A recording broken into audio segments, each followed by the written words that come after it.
Puji nama Tuhan, Shalom Bapak Ibu Jemaat yang dikasihi Tuhan dimanapun Anda berada. Bersyukur pada hari ini kita diberi kesempatan untuk kita boleh kembali beribadah di hadapan Tuhan. Mari bersama datang kepada Tuhan dengan segenap hati, dengan segenap jiwa, memuji dan menyembah Tuhan, mempersembahkan yang terbaik buat Tuhan saja. Mari bersama sepakat, kita mau satu hati kita berdoa.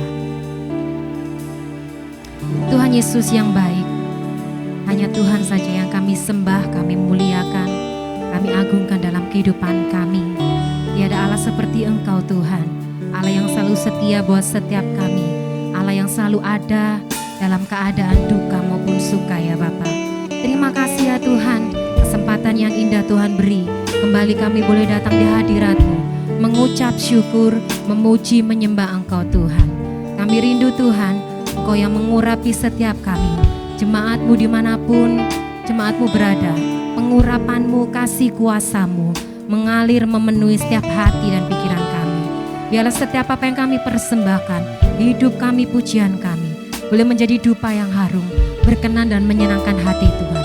Terima kasih ya Bapa, kami mengucap syukur, kami sambut kehadiran-Mu hanya di dalam nama Tuhan Yesus.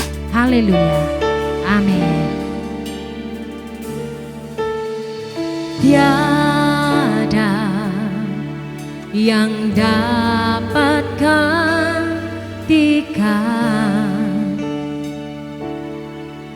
luhurnya kasih-Mu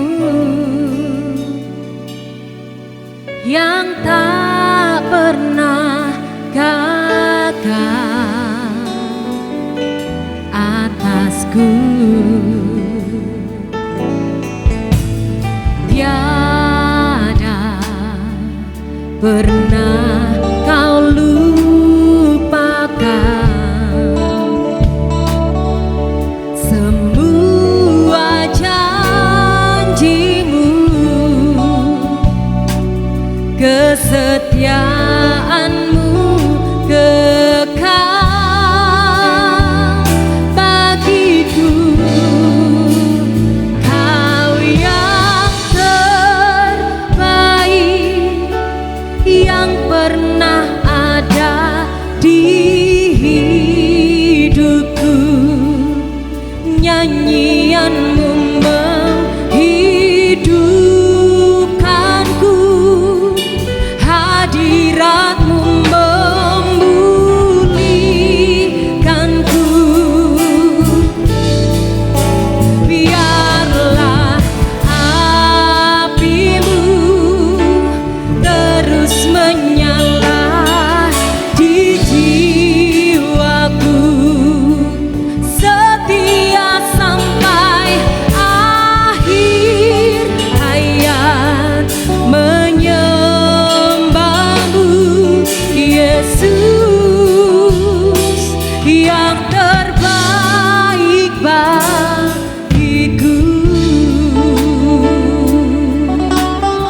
Bersama kita mau berkata, tiada yang dapat gantikan luhurnya kasih-Mu yang tak pernah gagal atasku.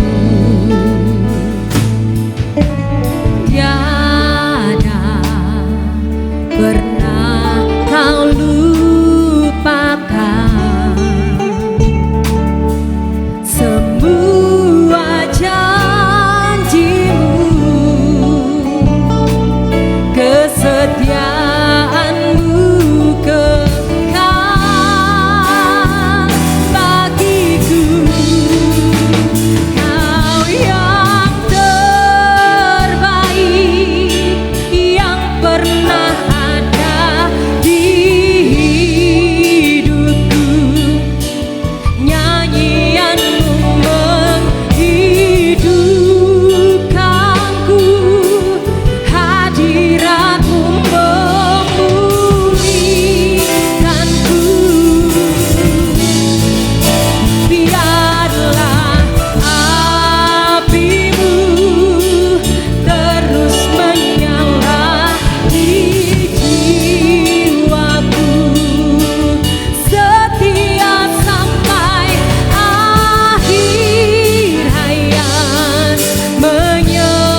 Kaulah yang terbaik Tuhan.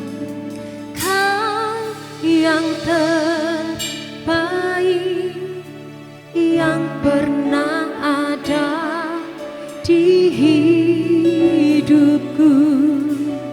Nyanyianmu menghidupkanku, hadiratmu memulihkanku. Biarlah apimu terus menyala di jiwaku, setia sampai akhir hayat, menyembahmu Yesus yang terbaik bagiku. Mari lebih lagi bersyukur kepada Tuhan. Katakan, kau yang terbaik, kau yang yang pernah ada di hidupku. Nyanyianmu Tuhan yang menghidupkan setiap kami, penghiburan dari Tuhan yang berikan kekuatan buat kami. Haleluya, haleluya. Kami mau terus Tuhan menyala di dalam Engkau Yesus. Biarlah apimu menyala di hidupku. Kami mau setia akhir hayat, menyembahmu Yesus yang terbaik bagiku. Siapa satu-satunya yang terbaik? Yang terbaik yang pernah ada di hidupku. Nyanyianmu menghidupkanku, hadiratmu memulihkanku. Biarlah apimu terus menyala di jiwaku, setia sampai akhir hayat, menyembahmu Yesus, kau yang terbaik. Kau yang terbaik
Yesus. Sebab Engkau Tuhan yang terlebih dulu setia, terlebih dulu mengasihi setiap kami. Dan kami rindu Tuhan, kami mau lebih lagi setia Tuhan. Apapun boleh menghadap setiap kami Tuhan, badai tofan masalah ya Bapa, atau pandemi ini Tuhan, tapi satu hal ya Bapa, kami mau tetap setia mengiring Engkau, karena tidak ada nama lain yang terbaik, hanya Tuhan Yesus saja. Anugerah terindah dalam hidup kami, nama yang terbaik, Tuhan yang terbaik, yang sanggup mengangkat setiap kami, yang sanggup memberikan kekuatan buat setiap kami. Kami mau putuskan untuk kami mau setia mengiring Engkau Tuhan. Haleluya, haleluya, haleluya.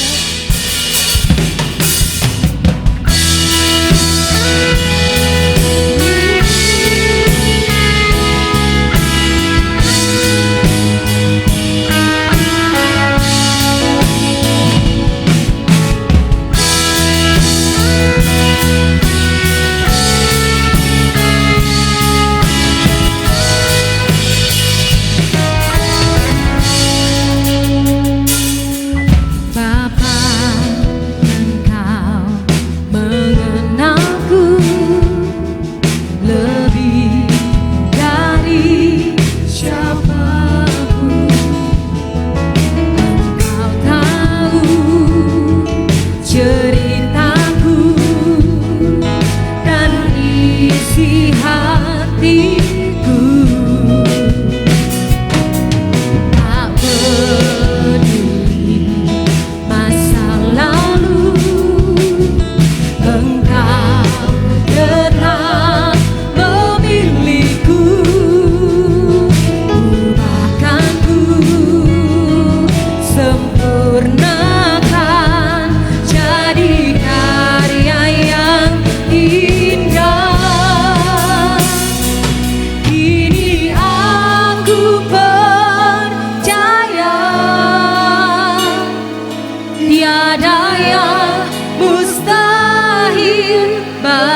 setia sampai akhir hidup kami. Terpujilah namamu kekal untuk selama-lamanya. Di dalam nama Tuhan Yesus, mari semua yang bersuka cita bersama kita berkata, amin.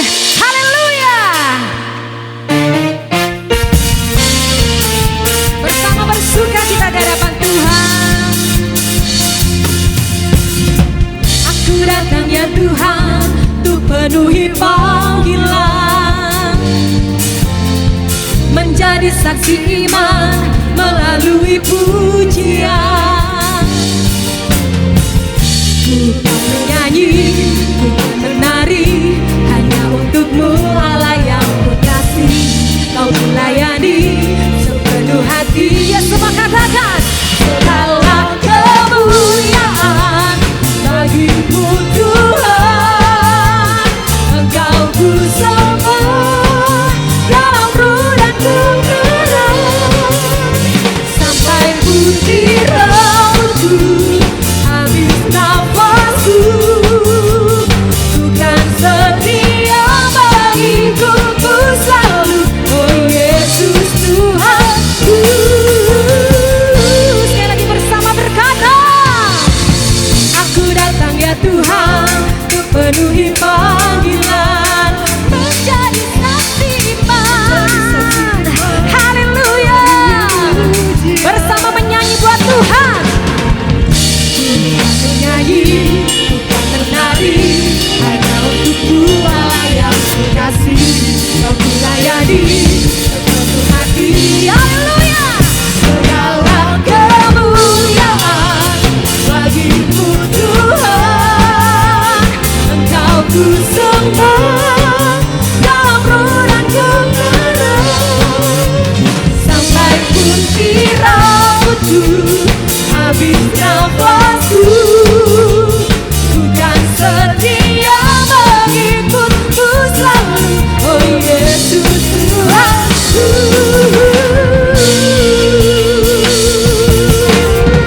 Haleluya. Bersama kita mau bertepuk tangan di hadapan Tuhan. Kita mau setia mengikuti panggilan Tuhan. Segala kemuliaan hanya bagi nama Tuhan. Hey.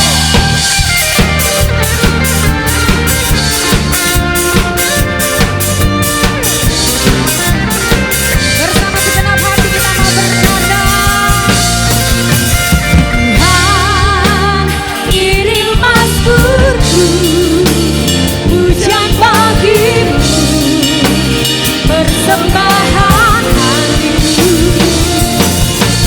Tuhan, yang ini syukurku, ku naikkan hanya bagi-Mu, Yesus yang layak ku tinggikan. Ya semua, segala kemuliaan bagi-Mu Tuhan. Engkau ku sembah dalam roh dan kebenaran, sampai putih rambutku, habis nafasku. Kami mau setia. Haleluya. Oh yes. Sekali lagi bersama, segala kemuliaan bagi-Mu Tuhan. Engkau ku sembah dalam roh dan kebenaran, sampai putih rambutku dan habis nafasku. Bukan setia mengikutku selalu, oh Yesus Tuhan. Bukan setia mengikutku selalu, oh Yesus Tuhan. Bukan setia mengikutku selalu, oh Yesus Tuhan.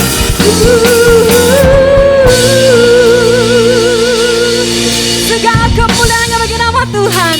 Kita bersyukur karena kita adalah umat-umat yang sudah dipilih. Kita umat-umat yang diguduskan. Mari bersama lebih lagi berikan tepuk tangan sorak-sorai buat Tuhan kita.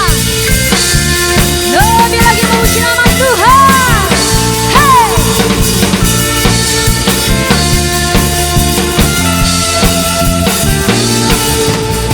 Kita dipilih dan diguduskan untuk memberitakan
Sekarang saatnya, hey, hey, hey, hey, dinyatakan Yesuslah Raja kemenangan.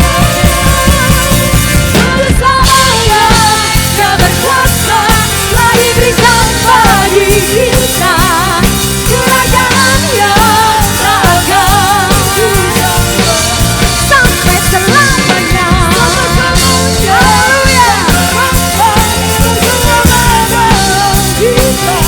Kekal mulia namamu, kekal mulia namamu, Yesus. Sekali lagi bersama katakan, kekal mulia namamu, Yesus Tuhan.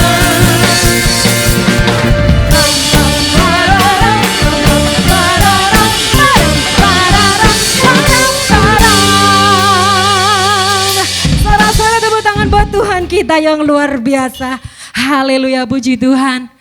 Kita bersyukur karena kita adalah umat-umat pilihan Tuhan. Berapa banyak orang yang dipanggil tapi bukan dipilih. Kita bersyukur kita di sini, kita dipilih untuk menjadi umat-umat yang pemenang. Bahkan lebih dari pemenang. Kita mau lebih lagi untuk cinta kepada Tuhan. Kita mau lebih lagi setia kepada Tuhan. Apapun keadaan kita saat ini, jangan pernah tinggalkan Tuhan. Haleluya, haleluya.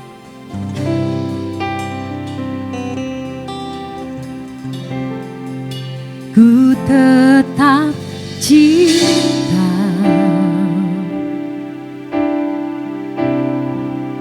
ku tetap cinta,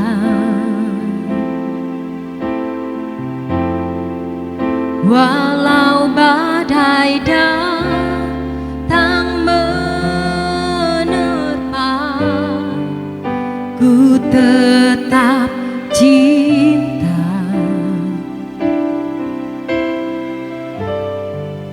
Ku tetap setia,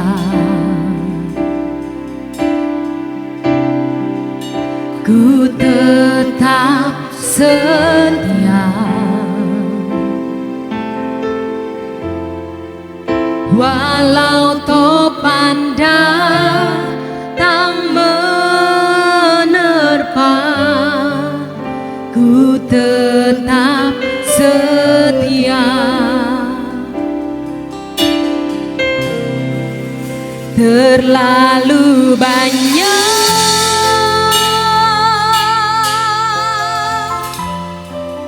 yang Tuhan telah beri, takkan mungkin ku balas dari apa yang ku miliki.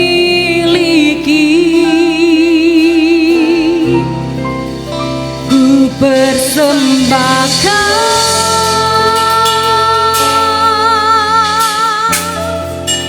seluruh hidupku, dan ku tetap cinta, biar ku tetap setia untuk selama-lamanya. Tetap cinta, katakan ku tetap cinta, ku tetap cinta, walau badai datang menerpa, ku tetap cinta, sebab kami mau setia Tuhan.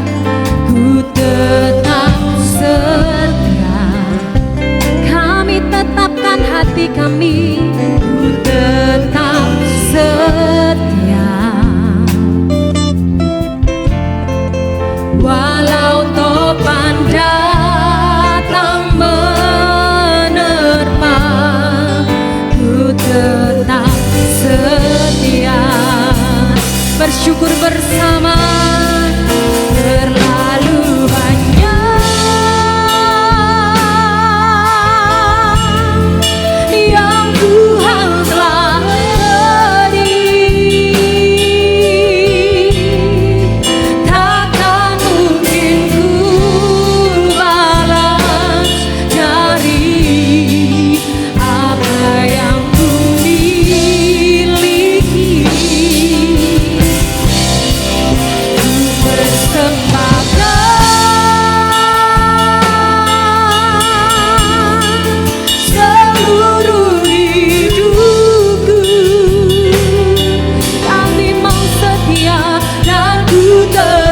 cinta, biar ku tetap setia untuk selama-lamanya. Sungguh terlalu banyak yang Tuhan beri buat kami, terlalu banyak yang Tuhan beri. Sungguh kami tak dapat balas kasih-Mu. Haleluya Yesus, apa yang ku persembahkan hidupku. Ini hidupku Tuhan, seluruh hidupku. Kami mau tetap cinta, dan ku tetap cinta, biar ku tetap setia untuk selama-lamanya. Dan saat ini kita mau tetapkan hati kita. Terlalu banyak yang Tuhan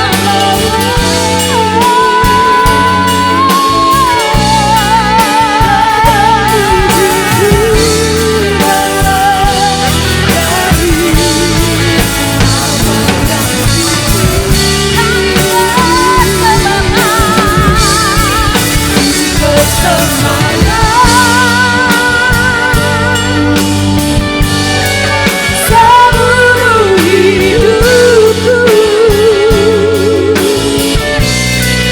dan ku tetap cinta, biar ku tetap setia untuk selama-lamanya. Sambil angkat kedua tangan kita bersyukur. Terlalu banyak. Renungkan kembali akan kasih setia Tuhan. Ingat kembali akan kebaikan Tuhan. Betapa Tuhan sangat mengasihi setiap kita. Takkan mungkin ku balas dari apa yang ku miliki. Ini hidup kami Tuhan, hidup yang terbaik buat Tuhan. Ku persembahkan, relakan hidupmu buat Tuhan, persembahkan hidup kita yang terbaik buat Tuhan. seluruh hidupku. Ku tetap cinta, dan ku tetap cinta, biar ku tetap setia untuk selama-lamanya. Sungguh terlalu banyak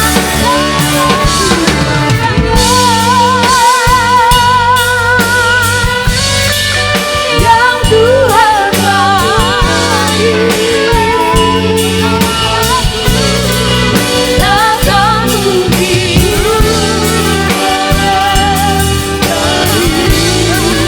apa yang ku miliki.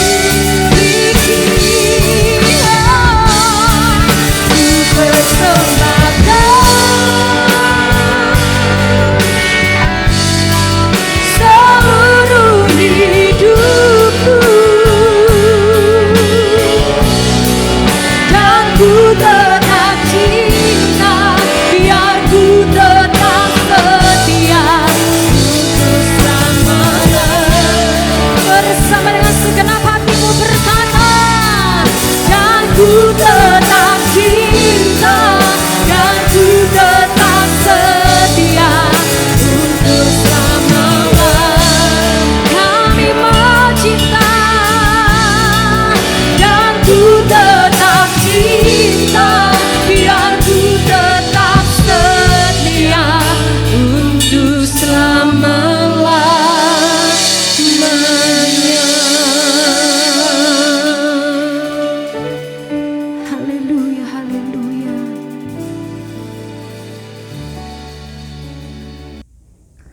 Shalom, saudara-saudara yang dikasihi oleh Tuhan. Hari ini, di masa-masa di mana banyak dari kita sedang menantikan pertolongan, menantikan breakthrough, menantikan kepastian, bagaimana keadaan-keadaan yang sekarang sedang melanda seluruh dunia ini akan selesai. Nah, hari ini di tengah semua keadaan ini, saya ingin sharing yaitu tentang iman. Saya percaya semua saudara pasti sedang menunggu sesuatu. Hari ini saya sedang ada di Australia dan sampai hari ini saya sedang menunggu kapan perbatasan akan dibuka sehingga saya bisa kembali lagi ke Indonesia dan ketemu dengan teman-teman, ketemu dengan saudara semuanya.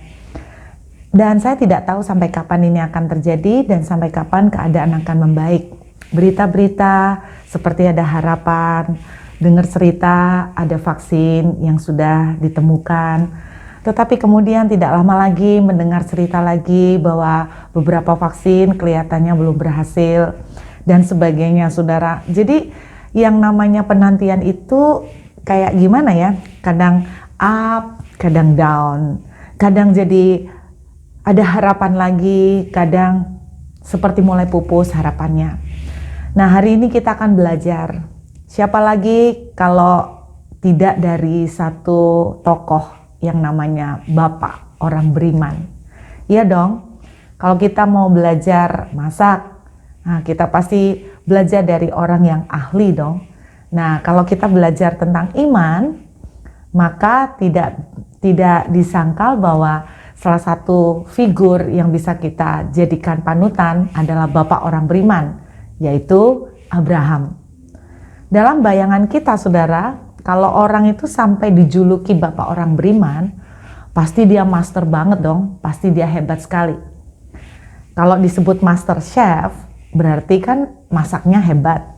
Nah, kalau Bapak orang beriman, harusnya dong imannya hebat. Nah, tapi kita akan melihat bagaimana sih perjalanan dan pergumulan seseorang yang disebut Bapak orang beriman, yang namanya Abraham. Dan kita akan belajar dari perjalanan hamba Tuhan yang satu ini. Saya mengajak saudara untuk membuka Kejadian pasal yang ke-12. Perikopnya berjudul Abraham dipanggil Allah. Berfirmanlah Tuhan kepada Abraham, pergilah dari negerimu dan dari sanak saudaramu dan dari rumah bapamu ini ke negeri yang akan kutunjukkan kepadamu. Perhatikan saudara, Abraham dalam kondisi kaya. Dia mendengar perintah Tuhan untuk meninggalkan Ur Kasdim ke negeri yang akan ditunjukkan oleh Tuhan. Sangat jelas, Abraham hijrah bukan karena mau mencari nasib yang lebih baik, bukan karena mau mendapatkan peruntungan yang lebih baik, bukan karena mau mencari pekerjaan yang lebih baik. Abraham disuruh keluar dari negerinya karena perintah Tuhan. Abraham pada waktu itu kondisinya mapan loh saudara. Nah, sekarang saya ajak lihat ayat 2, 3 dan seterusnya. Bagaimana Tuhan melepaskan janji kepada Abraham begitu dahsyat. Aku akan membuat engkau menjadi bangsa yang besar, memberkati engkau, membuat namamu masyhur, engkau akan menjadi berkat. Mungkin saudara pernah menerima janji Tuhan. Tuhan akan memakai saudara, Tuhan akan memberkati saudara berlimpah-limpah, Tuhan akan membawa breakthrough, terobosan dalam hidup saudara. Perhatikan ayat 3. Aku akan memberkati orang yang memberkati engkau dan akan mengutuk orang-orang yang mengutuk engkau. Keren banget saudara, sampai Tuhan itu bilang begini, kalau sampai ada orang yang berani nyentuh kamu, akan berhadapan dengan aku. Wow. Dan olehmu semua kaum di muka bumi akan mendapat berkat. Lalu pergilah Abraham seperti yang difirmankan Tuhan kepadanya. Dan Lot pun ikut bersama-sama dengan dia. Abraham berumur 75 tahun ketika ia berangkat dari Haran. Jadi meninggalkan dari Ur Kasdim, lalu menetap di Haran untuk beberapa waktu lamanya. Perhatikan saudara, janji Tuhan amazing banget, janji Tuhan keren, super top, luar biasa, gede-gede banget. Mungkin saudara juga merasakan bahwa janji yang Tuhan berikan luar biasa besar, luar biasa dahsyat. Bahkan mungkin saudara sempat berpikir begini, terlalu besar untuk dipercaya apakah mungkin terjadi. Tapi saya mau ingatkan saudara, kalau Tuhan memberikan janji itu pasti yang besar-besar. Kalau yang kecil-kecil mah itu janji saudara dan saya, bukan janjinya Tuhan. Kalau Tuhan janjinya pasti besar-besar karena dia El Shaddai, Allah Maha Besar. Nah, yang saya mau tunjukkan kepada saudara, perhatikan di ayat yang ke-10. Kita akan mulai melihat perjalanan iman Bapak orang beriman. Ketika kelaparan timbul di negeri itu, pergilah Abram ke Mesir untuk tinggal di situ sebagai orang asing, sebab hebat kelaparan di negeri itu. Saudara, saya percaya ini bukan hal yang asing yang kita alami. Setelah Tuhan berbicara, memberikan janji yang spektakuler-spektakuler, seringkali tidak lama setelah itu kita menghadapi fakta yang terbalik 180 derajat. Nah, kita mulai berpikir, berarti yang kemarin saya terima itu bukan janji Tuhan. Karena kalau janji Tuhan selalu mulus-mulus. Mungkin saudara dan saya berpikir begitu. Tidak, saudara. Malah di Alkitab kita sering kali menemukan polanya adalah seperti ini. Setelah janji, after promise, maka yang mengikuti tidak lama setelah itu adalah problem. After promise, problem. Saya kasih contoh. Waktu Tuhan memberikan janji kepada Yusuf untuk menjadi pemimpin besar, tidak lama kemudian Yusuf menghadapi problem. Sumur, dijual jadi budak, perjalanan yang panjang hampir 13 tahun, sampai baru dia betul-betul mengalami penggenapan janji Tuhan di hadapan Firaun. 13 tahun. Nah, perhatikan, jadi jangan salah berpikir bahwa kita menganggap kalau Tuhan yang berkehendak, semuanya pasti lancar. Belum tentu. Atau sebaliknya, saudara selalu menganggap bahwa kalau yang tidak lancar, itu berarti bukan Tuhan. Belum tentu, saudara. Justru seringkali saya melihat polanya bahwa after promise yang Tuhan berikan, tidak lama kemudian terjadi problem. Nah, kalau itu kasus atau kondisi yang saudara dan saya hadapin, saya cuma ingin katakan bahwa kita sedang ada di jalur yang benar. Amin, saudara. Nah, saya mau tunjukkan bahwa setelah Abraham perjalanan, kemudian dia sampai ke satu daerah, Alkitab menuliskan begini, timbul kelaparan di Haran. Dan Abraham pergi ke Mesir. Kenapa? Karena Mesir pada waktu itu terkenal sebagai bank dunia, negara yang sangat makmur, yang sangat kaya. Makanya seringkali kalau di perjanjian lama diceritakan terjadi kelaparan, kekeringan, orang mesti larinya ke Mesir. Abraham juga begitu. Nah, yang saya mau tunjukkan, ini loh yang saudara dan saya sering lakukan. Ketika Tuhan memberikan janji, tidak lama kemudian saudara dan saya berhadapan dengan kenyataan yang terbalik 180 derajat. Reaksi atau respon apa yang saudara dan saya sering ambil dan lakukan? Kebanyakan dari kita adalah seperti Abraham. Apa? Ke Mesir.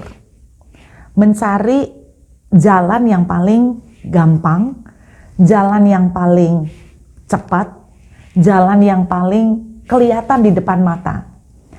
Nah, contoh kalau kita lagi terdesak soal finance, jalan yang paling cepat langsung muncul di otak saudara dan saya adalah gesek kartu kredit lah, pinjam uang lah, atau minta tolong saudara lah.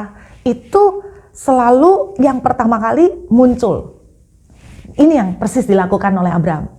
Nah, saudara perhatikan, Abraham ini bisnismen yang sangat kaya. Dia orang yang smart.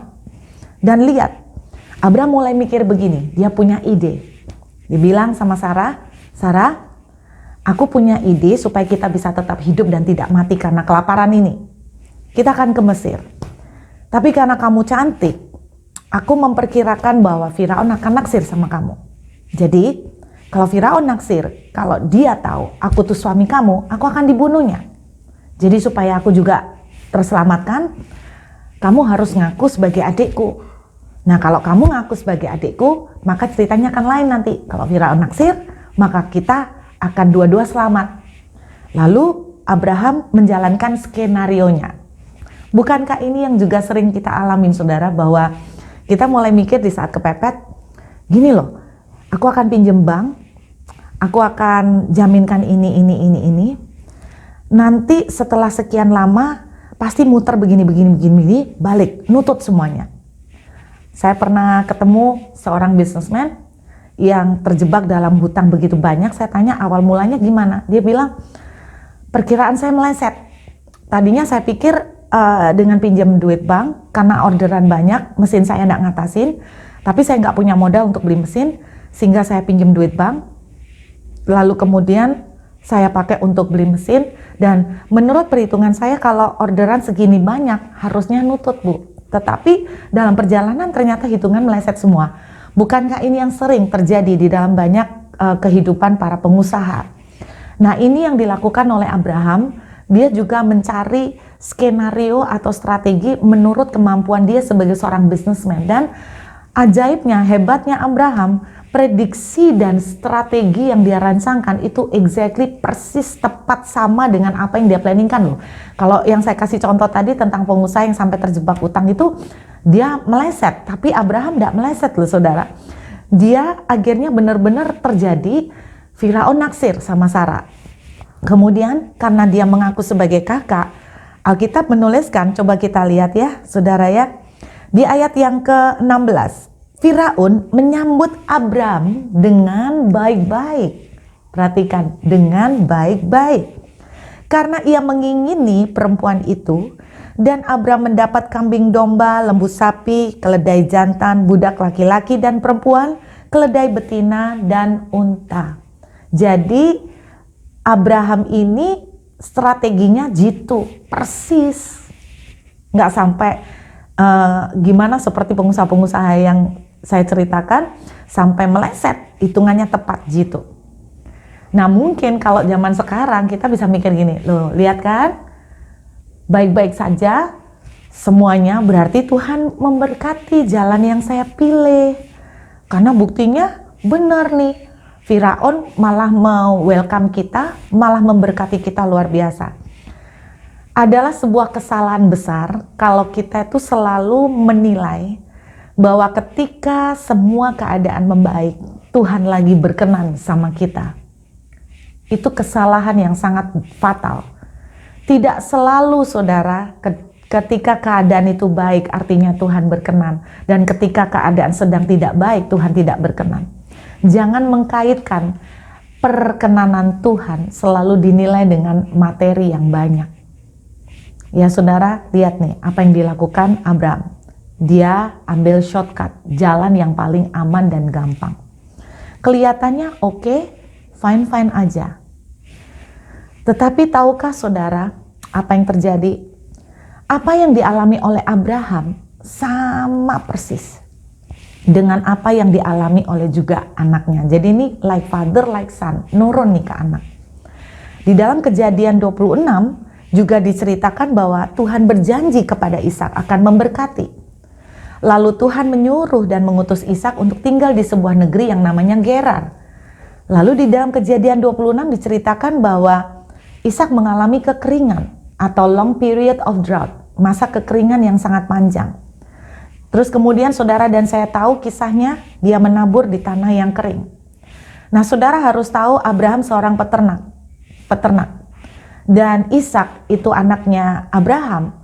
Ketika Abraham mati, semua warisan Abraham diberikan kepada Ishak. Dan kenapa di dalam Kejadian 26 diceritakan Ishak menabur di tanah kering? Kenapa dia ganti profesi? Apa yang terjadi dengan ternaknya sehingga dia harus kepepet untuk nabur di tanah kering? Ini prediksi saya saudara, pada waktu dia di negeri Gerar mengalami long period of drought, bahasa Inggrisnya, masa kekeringan yang sangat panjang. Itu Ishak pertama mengandalkan semua tabungan, mengandalkan semua simpanan yang dia punya, sampai akhirnya habis, dan apa yang dia bisa lakukan adalah hanya dengan menabur di tanah yang kering, dengan apa yang ada. Nah saudara, ini yang saya tunjukkan bedanya Abraham sama Ishak. Dua-duanya sama menerima janji Tuhan yang luar biasa. Dua-duanya sama setelah janji apa yang mereka saksikan berlawanan 180 derajat dengan janji Tuhan. Bukankah ini persis sama dengan yang saudara dan saya alami? Namun yang menjadi perbedaan adalah Abraham minggat ke Mesir. Ishak hampir melakukan kesalahan yang sama, yaitu pengen lari ke Mesir, tapi Tuhan berbicara begini, jangan engkau ke Mesir, tinggallah di negeri ini sebagai orang asing, aku akan memberkati engkau. Dari jarak Tuhan ngomong sampai Ishak mendapatkan panenan dari tanah kering itu, yang jelas tanah kering waktu ditabur itu hampir setahun. Nah, dari jarak Tuhan ngomong ke Ishak menabur itu saya tidak tahu berapa lama. Jadi artinya itu bukan waktu yang pendek kalau buat orang yang sedang di dalam kekeringan loh saudara. Nah, tapi yang dilakukan Abraham, dia langsung cari cara paling cepat untuk selamatin. Nah, kelihatannya semua baik-baik, Ishak malah tambah kaya.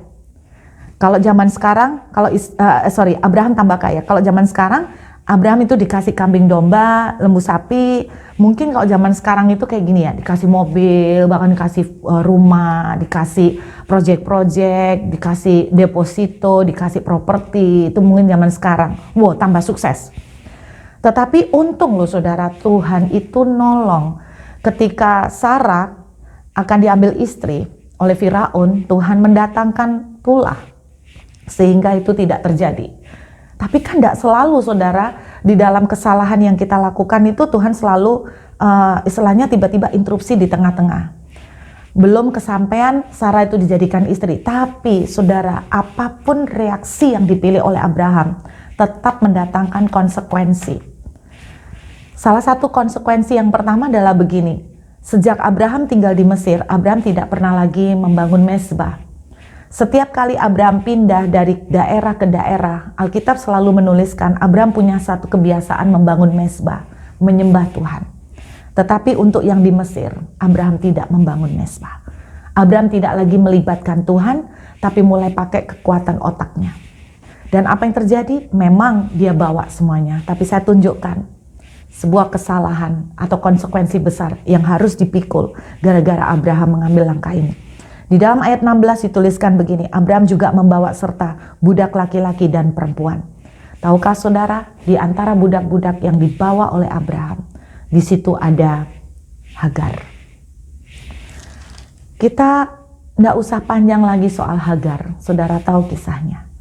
Bahwa konsekuensi dari keputusan yang diambil oleh Abraham membawa dampak yang begitu panjang, bukan hanya 7 generasi.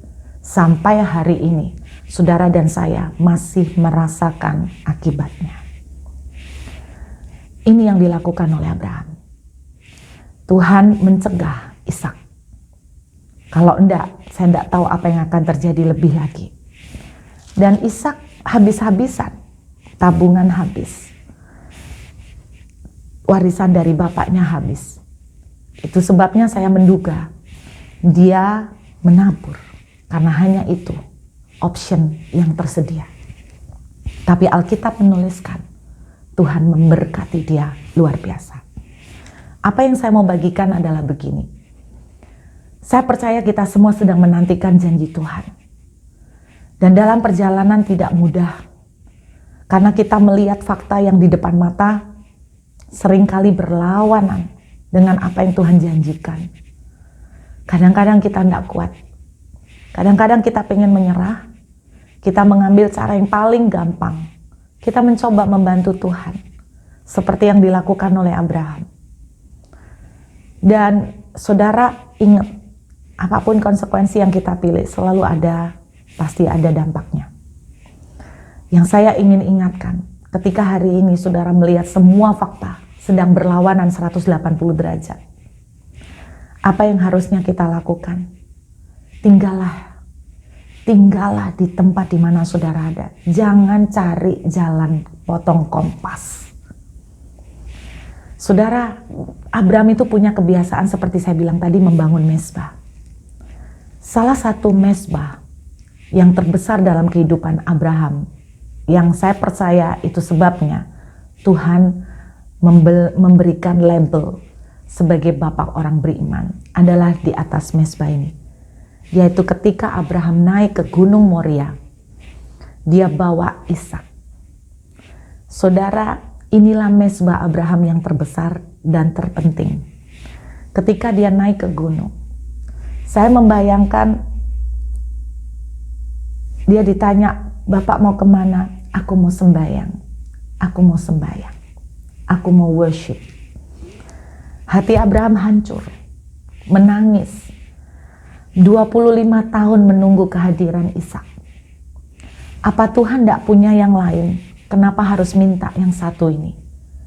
Bisa saja loh Abraham itu berpikir begini, Tuhan, aku cuman punya satu. Dan untuk ini pun aku menunggu 25 tahun. Sedangkan kau punya banyak. Kenapa engkau tidak ambil yang lain dan kau minta punyaku yang satu? Saudara dan saya bisa protes seperti itu. Itu sebabnya dia disebut bapak orang beriman. Karena kita tidak sanggup kalau ada di posisi Abraham. Tapi dia lakukan. Dia menangis di mezbah Tuhan. Saya percaya hati seorang bapak hancur. Dan ketika dia harus ambil pisau untuk menyembelih anaknya, hatinya hancur.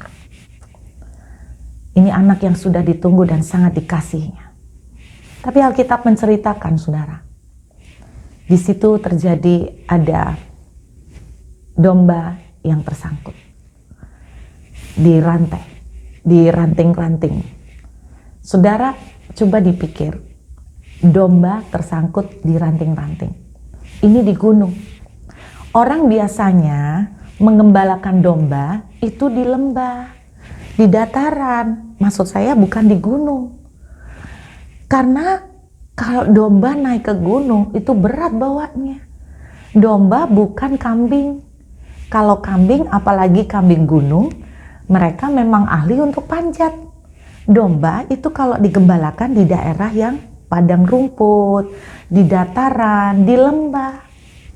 Jadi gimana? Kok bisa ada domba yang nyangkut di ranting-ranting pohon? Saya percaya itu bukan domba yang nyangkut, bukan domba yang kesasar. Tapi domba yang disasarkan oleh Tuhan. Domba yang disangkutkan oleh Tuhan. Kalau hari ini, saudara sedang berada di posisi 180 derajat terbalik dari apa yang Tuhan janjikan. Jangan potong kompas. Naiklah ke gunung, duduk di mezbah, menangislah di mezbah Tuhan. Walaupun dengan hati hancur, dengan cucuran air mata seperti Ishak, menangis di mezbah Tuhan, menangis di dalam hadirat Tuhan. Jangan ambil cara gampang, saudara. Dan saya percaya ketika engkau menangis di mezbah Tuhan, ada domba yang akan disangkutkan oleh Tuhan. Belajar dari Ishak. Tidak masuk akal menabur benih di tanah yang kering, tidak ada hujan. Bisa panen 100 kali lipat. Karena saya ingin katakan pada saudara, Tuhan berkuasa untuk membuat panenan tanpa perlu air. Tuhan berkuasa untuk membuat tanaman itu bertumbuh tanpa air. Tuhan berkuasa untuk membawa domba tersangkut tanpa ada kawanan gembala dan domba yang lewat di daerah situ. Tuhan berkuasa, sekalipun tidak ada sumber, Tuhan mampu. Jangan remehkan kekuatan Tuhan, Bapak Ibu Saudara. Hari ini hampiri mezbah, menangis di sana, tetapi tetaplah sabar setia. Karena apa yang Tuhan sudah janjikan, apa yang keluar dari mulut Tuhan tidak akan pernah gagal. Namun hari ini kuatkan hatimu. Seperti Ishak, kuatkan hatimu. Mungkin engkau sudah berusaha bertahan. Kuatkan, jangan menyerah. Karena Anda dan saya tidak akan pernah tahu. Satu langkah lagi, kita udah melihat jalan. Kita melihat pintu terbuka. Menangislah di gunung. Menangislah di mezbah Tuhan, saudara. Saya yakin ada penyediaan keajaiban yang Tuhan sediakan dan pertolongan buat saudara dan saya. Karena itu kuatkan hati saudara. Karena saya tetap percaya apa yang keluar dari mulut Tuhan tidak pernah gagal. Tuhan ingat apa yang Dia janjikan buat saudara dan saya. Mari kita berdoa. Hamba berdoa memberkati semua teman-teman, semua anak-anakmu yang sedang mendengarkan firman ini. Apapun yang sedang mereka lalui Tuhan, ketika mereka sudah mulai menyerah, ketika sedang mulai putus asa, mungkin mereka sedang menunggu janji Tuhan soal anak-anak mereka. Mungkin mereka sedang menunggu janji Tuhan soal pekerjaan, soal kesembuhan. soal keluarga mereka, dan kami sudah mulai di titik di mana kami sudah lelah dan kami sudah hampir menyerah. Tapi Tuhan, biarlah hari ini kekuatan yang baru mengalir di tengah-tengah umat-Mu yang memberikan kami kemampuan untuk kami belajar masuk lagi, satu langkah lagi menghampiri mezbah Tuhan. Kami pegang janji-Mu Tuhan, langit bumi bisa berlalu, tapi semua firman yang keluar dari mulut Tuhan tidak akan pernah kembali dengan sia-sia. Terima kasih Bapa, segala kemuliaan, hormat dan pujian hanya buat nama Tuhan Yesus sampai selamanya. Haleluya, amin. Tuhan memberkati saudara. Bagimu pujian, hormat, kemuliaan, Kaulah kebanggaan di dalam hidupku. Janji-Mu bersinar, buktikan Kau besar. Tiada yang seperti-Mu Yesus Tuhan. Bagimu segala pujian Tuhan, bagimu pujian, hormat, kemuliaan, Kaulah kebanggaan di dalam hidupku. Janji-Mu bersinar, buktikan Kau besar. Tiada yang seperti-Mu Yesus. Tiada yang seperti-Mu Yesus.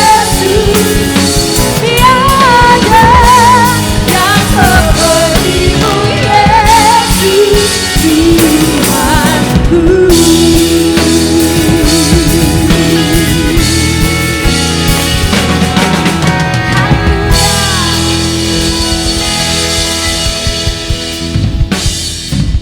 Terima kasih Bapa, kami mengucap syukur atas kasih dan kemurahan Tuhan. Terima kasih buat kebenaran firman Tuhan yang sudah disampaikan oleh hamba-Mu Tuhan, yang sudah dibentangkan oleh hamba-Mu. Biarlah firman yang kami dengar hari ini boleh Engkau materaikan, boleh Engkau tanamkan dalam kehidupan kami, dan kami boleh menjadi pelaku-pelaku akan firman Tuhan. Berkati hamba-Mu yang sudah Engkau utus untuk menyampaikan kebenaran firman Tuhan. Kami percaya tanda-tanda ajaib menyertai dalam setiap pelayanannya. Terima kasih Bapa, kami bersyukur. Hari ini biarlah kami boleh bersatu hati, kami berdoa buat negeri kami tercinta Indonesia ini. Kami percaya mata Tuhan tertuju atas negeri kami. Berkati negeri kami dari Sabang sampai Merauke. Berkati, pulihkan negeri kami, sembuhkan negeri kami. Berkati para pemimpin kami Tuhan, Bapak Presiden, Wakil Presiden, seluruh pejabat dari yang tertinggi sampai terendah sekalipun Tuhan. Berkati mereka semua, taruh hikmat Tuhan atas setiap kehidupan mereka, sehingga boleh membawa negeri kami ini menjadi negeri yang tentram, negeri yang adil dan makmur, penuh damai sejahtera, penuh sukacita, sehingga kami boleh beribadah dengan baik, beribadah dengan sukacita, dan boleh menikmati keindahan negeri kami ini. Terima kasih Bapak, berkati juga kota kami Surabaya, kota kami aman, sejahtera karena kasih Tuhan. Kami mau berdoa buat kota kami Surabaya ini. Berkati Ibu Risma. Terima kasih Bapak, kami bersyukur. Kami juga berdoa untuk gereja kami, gereja GBI Tidar Basic ini Tuhan. Kami menyerahkannya semua pengurusnya, jemaatnya ke dalam tangan kasih kuasa Tuhan. Berkati mereka semua. Terima kasih Bapak. Kami bersyukur, kami percaya hikmat Tuhan menyertai dalam kehidupan kekasih-kasih Tuhan dimanapun mereka berada. Berkati juga setiap kekasih-kasih Tuhan yang sudah memberikan persembahan baik melalui transfer ke rekening gereja. Berkati usaha pekerjaan mereka, rumah tangga mereka, kehidupan mereka semua. Tuhan berkati, Tuhan pelihara kehidupan mereka semua. Terima kasih Bapak, kami bersyukur buat kasih dan kemurahan Tuhan. Terima kasih Bapak. Berkati juga anak-anak sekolah minggu, berkati juga youth, kami menyerahkan semua mereka ke dalam tangan kasih kuasa Tuhan. Kasih-kasih Tuhan dimanapun saudara berada. Tuhan memberkati engkau dan melindungi engkau. Tuhan menyinari engkau dengan wajahnya dan memberikan engkau kasih karunia. Tuhan menghadapkan wajahnya kepadamu dan memberikan engkau damai sejahtera. Dalam nama Bapa, anaknya yang tunggal Tuhan Yesus Kristus serta persekutuan dengan Roh Kudus yang memberkati, yang menolong, yang memulihkan, yang menyertai mulai hari ini sampai Maranatha Tuhan Yesus datang kedua kali. Di dalam nama Tuhan Yesus Kristus yang percaya diberkati Tuhan, sama-sama katakan amin.